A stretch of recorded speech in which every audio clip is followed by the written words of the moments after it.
ኒካሁ ስህተት ነው። መፋታት አለባቸው። አብሮ መኖር አይቻልም በፍጹም። በምንም መንገድ የሚስተካከል ነገር አይደለም። ያገለው ሳላ ወአለይኩም ሰላም ወራህመቱላሂ ወበረካቱ። ብዙ የጥቢ እህትና ወንድም ባለማወቅ ቢጋቡ ኋላ ላይ ምንድን ነው ማድረግ ያለባቸው? እስኪ ዘጋ። እህትና ወንድም ቢጋቡ ነው ያልሽው? የጥቢ ማለት ታላቅ ወንድሟ ጋር ጠብቶ ግን አያውቁም ነበር ማለት ነው። ኋላ ላይ ነው ያወቁት ይሄን ነገር። እሺ ለማንኛውም እህትና ወንድም መጋባት አይቻልም። እሺ የሚጮህ ቦታ አለኝ አይደለ? ቦታ አልቀየ ወንድምና እህት መጋባት አይችልም። በእስልምና ወንድምና እህትነት የሚመሰረተው በሁለት መንገድ ነው። አንደኛ የስጋ ወንድማማችነት፣ ሁለተኛ የጥቢ ወንድማማችነት።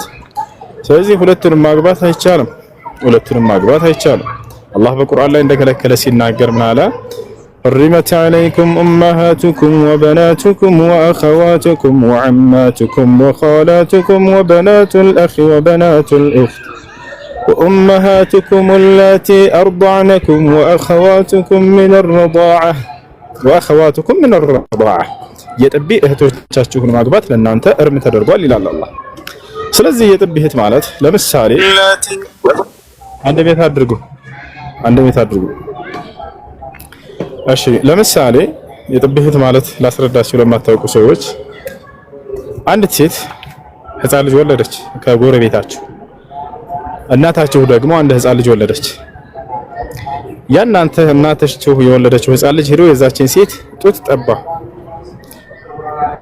ያቺ ሴት የጥቢ እናቱ ትባላለች።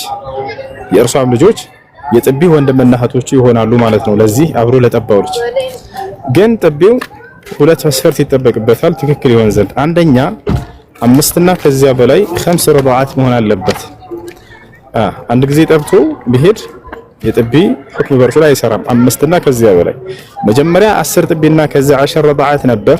ፈኑሲኸ ኢላ 5 ረዳዓት ወደ 5 ጥቢ ተሽሯል እርሱ። አንደኛ ያ ነው። ሁለተኛ የጥቢው የእድሜ ጊዜ እስከ 2 ዓመት ድረስ ባለው ጊዜ ነው መሆን ያለበት። ልጁ ከተወለደ ከ2 ዓመት በላይ የሆነ ሰው መጥቶ ቢጠባ ጥቢው አይሰራም። የጥቢው ሁክም በርሱ ላይ አይሰራም። እንዳጠቃላይ አሁን እንደዚያ ከሆነ እነዚህ ሰዎች አሁን በልኩሽ መስፈርት ከሆነ ተጋብተው ከሆነ ኒካሁ ስህተት ነው። መፋታት አለባቸው። አብሮ መኖር አይቻልም በፍጹም። በምንም መንገድ የሚስተካከል ነገር አይደለም። ገብቶሻል? ግን እርግጠኛ ሁኑ ሁለቱም መስፈርት ያላሟላ ከሆነ ችግር የለውም። የጥቢው መጠን 5 እና ከዚያ በላይ ከሆነ የዛኔ ነው። 5 እና ከዚያ በላይ ጥቢ ጠብቶ ከሆነ ነው ወንድሟ ሊሆን የሚችለው።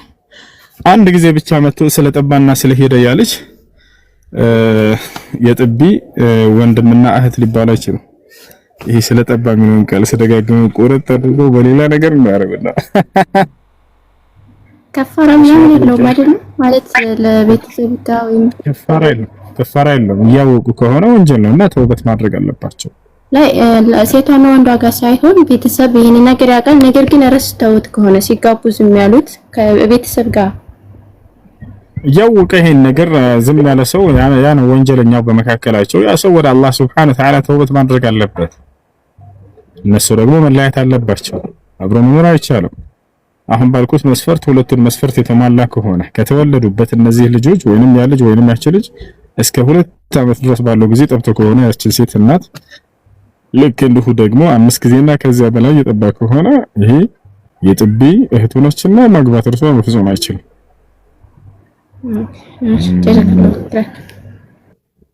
ኡስታዝ አሰላሙ አለይኩም። ሰላም ረህመቱላህ። ጥያቄ ነበረኝ፣ አንድ ሁለት ጥያቄ ነበረኝና ኢንሻአላህ ማሻአላህ። አንደኛው ያው ሶላት ነው፣ ስለ ሶላት ነው። ምስግደው ያው ከቤት ነው እና ለአጋጣሚም ያለነው በቦታ ምክንያት ነው እንጂ እንትን ነው ያለውት ሊቢያ ነው እና ለመውጣትም ለመግባትም አንችልም። አንድ ነገር እና መስጊዱ ቅርብ ነው። አዛን ሲሆን ግን በቃ የምሰግደው በአዛን እንደሰማሁት ተነስቼ ሰግዳለሁ። ከቤት ነው የምሰግደው ማለት ነው። እና ይሄን ትንሽ እንታብራራለኝ። ሁለተኛም አለኝ። መጀመሪያ ይሄን እንትን በአቅራቢያ መስጊድ አለ። አዛን ድምፅ ትሰማለህ? ወጥተህ መስገድ ትችላለህ ወይንስ አትችልም? አልችልም ወላሂ አልችልም። ያው የምንሰራው ስራ ቦታ ነው ብዙም ስላለ ሰውየውም አይፈቅድልኝም። እሺ ፖሊስ ምናምን አይዛችሁም? ከዚያ ሳይሆን ስራው ቦታ ላይ ሲያሰሩ ስለማይፈቅድ ብቻ ነው ነው ይዟል። ወላሂ ይዟል። እንትን አይደለም። እኔም ዛቱ ጀማዓ ደስተኛ ስልህ ከጀማዓ ጋር የምታደርገው ነገር ሁሉም ነገር ያስደስታል። መውጣት መግባትም ማለት ፖሊስ ይዘናል። እንደሱ ከሆነ ችግር የለውም። ቤታችሁ ጀማዓ ሰርታችሁ መስገድ ትችላላችሁ። ነብያችን ሰለላሁ ዐለይሂ ወሰለም ሐዲስ ላይ ሲናገሩ ምን አሉ? من سمع النداء فلم يأتي للمسجد فلا صلاة له إلا من عذر. قيل ما العذر يا رسول الله؟ قال المرض والخوف. وقام رجل من الصحابة: يا رسول الله إني رجل أعمى وليس لي قائد يقودني إلى المسجد فهل لي رخصة أن أصلي في بيتي؟ فقال له النبي صلى الله عليه وسلم: هل تسمع النداء؟ فقال: نعم. فقال له النبي صلى الله عليه وسلم: إذن أجب. ነብዩ ሰለላሁ ዐለይሂ ወሰለም ከዕለታት አንድ ቀን በሰሃቦቻቸው መካከል ቆመው እንዲህ አሏቸው: የአዛን ድምፅ ሰምቶ ወደ መስጂድ በመምጣት ሶላተል ጀማዓ ያልሰገደ ወንድ ቤቱ ቢሰግድ ሶላት የለውም አሉ፣ በምክንያት ካልሆነ በስተቀር አሉ። ምክንያቶቹ ምንድናቸው አንተ አላህ መልእክተኛ ብለው ጠየቋቸው። እርሳቸው ፍርሃትና ህመም አሉ። ሰውየው ፈርቶ ወይንም ታሞ ከሆነ መስጂድ ለመሄድ የሚያቅተው ከሆነ በዚያ ምክንያት ቤቱ መስገድ እንደሚችል ተናገሩ ነብዩ ሰለላሁ ዐለይሂ ወሰለም። ከታመሙ ሰዎች መካከል አንድ ሰው ሰሃባ ተነሳ፣ ማየት የተሳነው ሰው ማለት ነው። እውር ነው፣ ማየት አይችልም። ያ ረሱላህ አላቸው፣ አንተ የአላህ መልእክተኛ ሆይ እኔ ረጅሉን አዕማ፣ እኔ ማየት የተሳነኝ ሰው ነኝ። ወለይሰ ሊ ቃኢዱን የቁዱኒ ኢለል መስጂድ፣ ወደ መስጂድ የሚመራኝም ሰው የለኝም። ፈሀል ሊ ሩኽሳ አን ኡሰሊ ፊ በይቲ፣ እቤቴ እንድሰግድ ለእኔ ይፈቀድልኛል ይገራልኛል ይሄ ነገር በኢስላም አላቸው። ነብዩ ሰለላሁ ዐለይሂ ወሰለም ታዲያ መልሰው ጠየቁት: ሀል ተስመዕ ኒዳ አሉት። የአዛን ድምፅ ትሰማለህ አይደል አሉት። ቃለ ነዓም፣ አዎ የአዛን ድምፅ እሰማለሁ አላቸው። ኢዘን አጂብ አሉት። የአዛን ድምፅ እስከሰማህ ድረስ መተህ መስገድ አለብህ አሉት። ሊቃውንቶች የዚህን ሰውዬ ቤት ሲገልጹ በዛው ለመስጂዱ ጎረቤት ስለነበር ነው ብለዋል እንጂ ሩቅ ቢሆን ኖሮ የሚመራው ሰው ከሌለው የግዴታ መጥቶ መስገድ አይጠበቅበትም ነበር። ስለዚህ በቤቱና በመስጂዱ መካከል ርቀት ስለሌለው ማየት የተሳናቸው ሰዎች አይታችሁ ከሆነ ጎረቤት ምናምን አይጠፋቸውም፣ መንገዱን በደንብ ያውቁታል። መሪ ራሱ አያስፈልጋቸውም። በዚያ ሁኔታ ላይ ስላለ ነው ያን ሰው ነብዩ ሰለላሁ ዐለይሂ ወሰለም መስገድ አለብህ መተህ ብለው የተናገሩት። ስለዚህ ከዚህም እንረዳው ማየት ለተሳነው ሰው ምክንያት የለህም ከተባለ እኛ በጥቃቅን ምክንያት አድርገን መስጂድ የምንቀር ሰዎች አላህ ይግዘን። እንዳጠቃላይ ወንድማችን ከየትኛው ነው የሚመደበው ከተባለ የፈራ ከተባለው ነው። ከፈራ ሰውየው በቤቱና በመስጂዱ መካከል ሽርጣ ካለ ፖሊስ ካለ የዛኔ ቤታቸው መስገድ ይችላሉ እነዚህ ልጆች። ምክንያቱም ከዚህ ከስራ ቢወጡ ከበስተጀርባቸው ከነሱ የሚጠብቁ ቤተሰቦቻቸው ሪዝቃቸው ሊቋረጥባቸው ሊሆን ይችላል። እወጣለሁ ሲል ለመስገድ ሌላ ነገር ሊሆን ይችላል።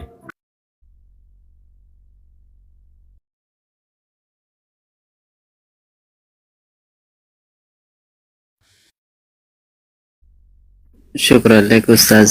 ያው ለለ የፈለኩት ደግሞ ሁለተኛው ያው ሱቢህ ይመቸኛል ማታ ላይ አሁን ለምሳሌ እንትን ስለሚሉ ከእንቅልፌን እንኳን እንትን አድርጌ ሱቢህ እንኳን እንትን እላለሁ እና ሌላም የፈለኩት ትንሽ በቃ ስለ ሶላት አንዳንድ ወንድሞቻችን እህቶቻችን እንኳን ያው ቤት ያው ችግር የለውም ስለተፈቀደላቸው እና ለወንድሞቼ የምትል ትንሽ አላደ ትምህርት እንዲሆናቸው ሶላት የሚመቻቸው ወላሂ ሶላት ያለ ሶላት ምንም የሚያምርም ህይወትም የለም ወላሂ። እና ትንሽ ልታስተላልፍልኝ ነው። ባረከላሁ ፊክ ሹክራን ለክ ያ ኡስታዝ፣ እድሜና ጤና አላህ ይስጥልን ኢንሻአላህ። አሚን። አይ መርሐባ ሰምታችኋል። ወዐለይኩም ሰላም ወረሕመቱላሂ ወበረካቱህ። ደህና ነኝ አልሐምዱሊላሂ ረቢል ዓለሚን አርረሕማን አርረሒም ማሊኪ የውሚዲን ኢያከ ነዕቡዱ ወኢያከ ነስተዒን اهدنا الصراط المستقيم صراط الذين أنعمت عليهم غير المغضوب عليهم ولا الضالين እሺ ጥያቄሽ ምንድን ነው እህት ወጣች ጥያቄ ነበረኝ እሺ ጥያቄሽ ምንድን ነው እኔ ተሸፋኝ ነኝና ማሻአላህ መብሩክ አይሽከታ ቆይ እና ላጎቶቹ ልጆችና ላክስቶች ገለጥ ይችላል አሻ አይቻልም እነሱ من المحارم ይቅርታ من الاجانب ከባዕድ ናቸው እነሱ አንቺን ማግባት ስለሚችሉ ለነርሱ መገለጥ አይቻልም መፈቀድ ስለዚህ ድረስ መገለጥ አልችልም አሻ ይሁን ማይወጅም ደጋለም አይቻልም طيب ሌላኛው ጥያቄ ደግሞ ማለት የሚያኝ ሰው ለመሸፈናለሁ ግን ያኔ ቅንድብ መሰራት እንደዚህ ሜካፕ መቀባት ነው እንደዚህ ታይ ተሸፈኝ አይደለሽ ምን ይሰራልሻል ለባልሽ ወበተን ልትይለት ከሆነ በሱ ሳይሆን አሺ ለራሴ ያኔ ቤተሰቦችና ከራሴ ውጭ የሚያኝ ሰው የለም እሺ ለማንኛውም ቅንድብን መቀንደብ አይቻልም አይፈቀድም ነብዩ ሰለላሁ ዐለይሂ ወሰለም ከልክለዋል قال النبي صلى الله عليه وسلم لعن الله الواشمات والمستوشمات والنامصة والمتنمصة والواصلة والواصلات كذلك والمتفلجات والمستوصلات ቅንድብን የሚቀነድቡና የሚያስቀነድቡ ጸጉሩን የሚቀጥሉና የሚያስቀጥሉ ሴቶችን አላህ ረግሟቸዋል ብለው ተናግረዋል ስለዚህ አይፈቀድም አይቻልም ፈብተን በይ አላህ በሰጠሽ ውበት ነገር ግን ቅንድባቸውን አታስቀንድቡ ጸጉር አታስቀጥሉ ታቶ ምናምን አታሰሩ እነዚህ ሁሉ ፍንጭት ማሰራት እነዚህ አራቱን በሆነ ሀይል ተከልክለዋል እሺ አላህ በሰጣችሁ ውበት ተዋቡ የፈጣሪ ባህሪያቶች ፈጣሪ ናቸው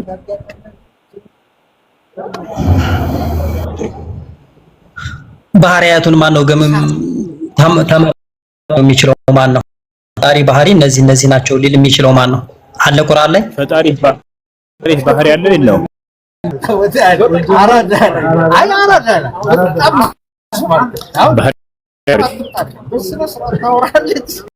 እሱን ያለ ማን ነው ባህሪያቶቹ እነዚህ ይቻላል ጥያቄ እየተጠየቀ ነው ፈጣሪ ባህሪ አሉት ወይንስ የሉት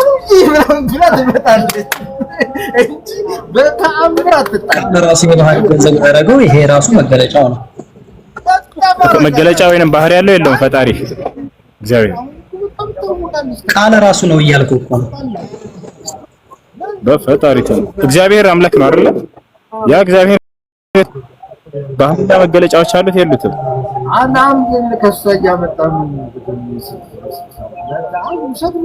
ከነዛ መገለጫው ቃል ራሱ እኮ ባህሪ ያለው በለኝና ባህሪያቶችን ከዛ በኋላ ዘርዝራቸው ስንት ባህሪ ያለው እግዚአብሔር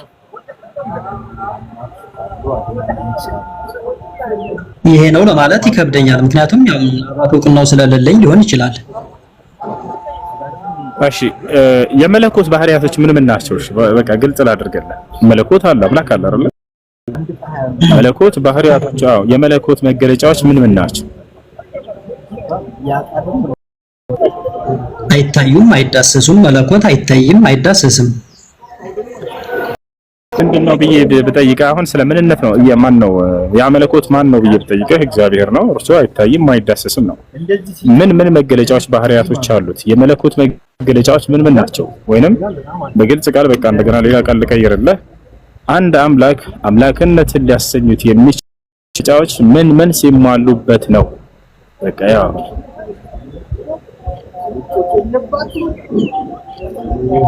ይቅርታ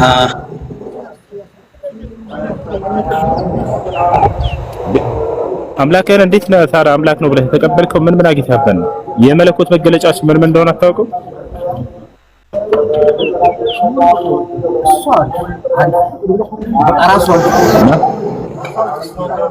የመለኮት መገለጫዎች ያጋባይ ነው ማለት ያው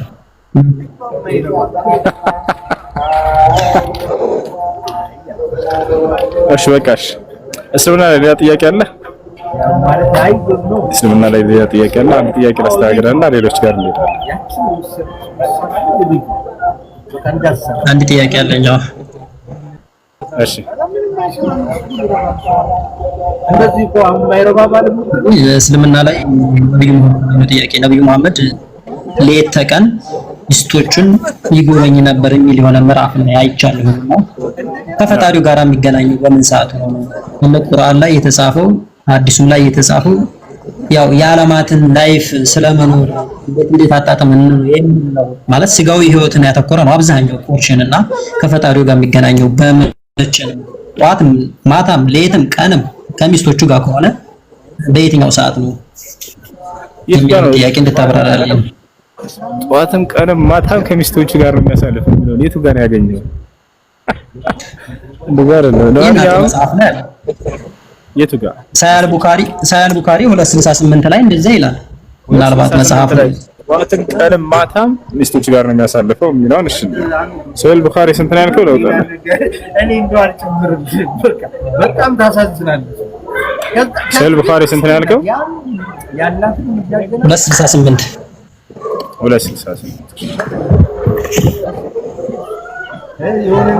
صحيح البخاري 268 صحيح البخاري 268 حدثنا محمد بن بشار قال حدثنا معاذ بن هشام قال حدثني أبي عن قتادة قال حدثنا أنس بن مالك قال كان النبي صلى الله عليه وسلم يدور على نسائه في الساعة الواحدة من الليل والنهار وهن 11 قال قلت لأنس وكان يطيقه قال كنا نتحدث أنه أعطي قوة من قال مربشه أكانوا عندما يتحرك ነብያችን ሰለላሁ ዐለይሂ ወሰለም በሚስቶቻቸው ላይ ይዞሩ ነበር ይላል። በሚስቶቻቸው ላይ ይዞሩ ነበር ይላል። አሁን እዚህ ቦታ ላይ ስለ ግንኙነት ወይንም ደግሞ ስለ ወሲብ ስለማድረግ የሚያወራ ሐዲስ አይደለም ይሄ። ነብያችን ሰለላሁ ዐለይሂ ወሰለም በአንዲት ሰዓት ነው የሚለው ፊሳሐቲል ዋሂዳ ማለት በአንዲት ሰዓት ነው የሚለው ነብያችን ሰለላሁ ዐለይሂ ወሰለም በአንድ ሰዓት ላይ የሚሰሩትን ስራ እንደው ቀኑን ሙሉ 24 ሰዓት ያን ሲሰሩ ነው የሚቆዩት ማለት ይሄ ስህተት ነው። ተካል አይደል? በአንድ ሰዓት ይላል። እንደተቃላይ ነብዩ ሰለላሁ ዐለይሂ ወሰለም ከጌታቸው ከአላህ ጋር ሌሊቱን ሙሉ ሲሰግዱ እንደሚያድሩ ሚስት ራሷ ስትመሰክር እናታችን አይሻ ምን አለች? كان النبي صلى الله عليه وسلم يقوم الليل حتى تتفطر قدماه አለች። የአላህ መልእክተኛ ነብዩ ሰለላሁ ዐለይሂ ወሰለም ሌሊቱን ሙሉ ቆመው ለአላህ ሲሰግዱ ያድሩ ነበር እግራቸው እስኪያብጥ ድረስ አለች። የአይን ማኝ ያየች እየመሰከረች ነው። እኔም ከዕለታት አንድ ቀን እንዲህ አልኳቸው لماذا تفعل كل هذا يا رسول الله وقد غفر الله لك ما تقدم من ذنبك وما تأخر እኔም አንተ የአላህ መልእክተኛ ሆይ ይሄን ሁሉ ለምን ታደርጋለህ? አላህ ያለፈውን የሚመጣልነውንም ኃጢአት እንኳን ብትሰራ እንደማረለህ ተናግሮ ሳለ ሲባሉ ጊዜ አፈላ አኩኑ አብደን ሸኩራ አሉ። እኔ አመስጋኝ ባሪያ መሆን አይገባኝም ምን ብለው ተናገሩ። ስለዚህ ነብያችን ሰለላሁ ዐለይሂ ወሰለም ሌሊቱን ሙሉ ሲሰግዱ ያድሩ እንደነበር ሚስቶቻቸው አብረዋቸው የሚያድሩ ሚስቶቻቸው መስክረዋል። በሌሊቱ ክፍለ ጊዜ በርካታውን ለጌታቸው ለአላህ ይሰግዱ ነበር። አላህ በቁርአን ላይ ያዟቸው ስለነበር ያ አዩሀል ሙዘምሚል ቁሚል ለይለ ኢላ ቀሊላ ብሏቸዋል።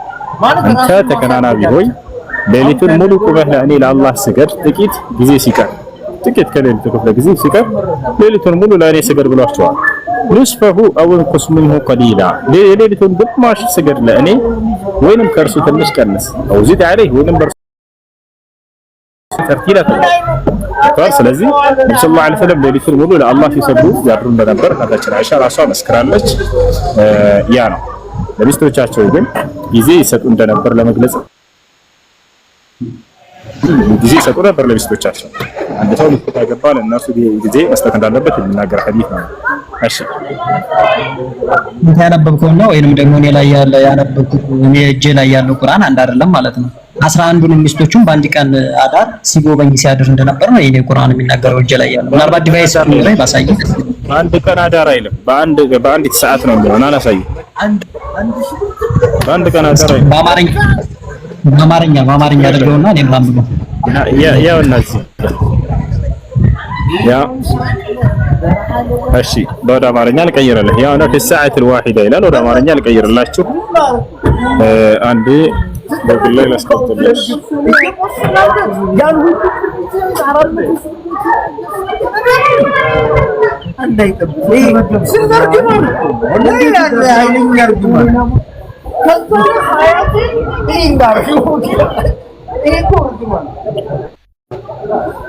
እሺ ያውና ይታያል ሙሐመድ ኢብኑ በሻር እንዲህ ሲሉ ተናግረውናል ይላል። ቡኻሪ 268 ነው ያልከው አይደለ ናቲ?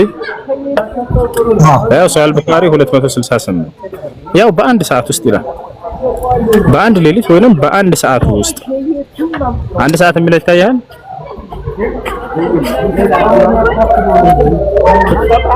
ሚስቶቻቸውን ይጎበኙ ነበር ነው የሚለው። ወሲብ ያደርጉ ነበር አይደለም፣ ይጎበኙ ነበር። በአንድ ሰዓት ውስጥ ሰለላሁ ዐለይሂ ወሰለም ሄደው ሚስቶቻቸውን ይጎበኙ ነበር በአንድ ሰዓት ውስጥ ያትናዝግ። አይ ሌላ ጥያቄ ያለው ሰው አለ?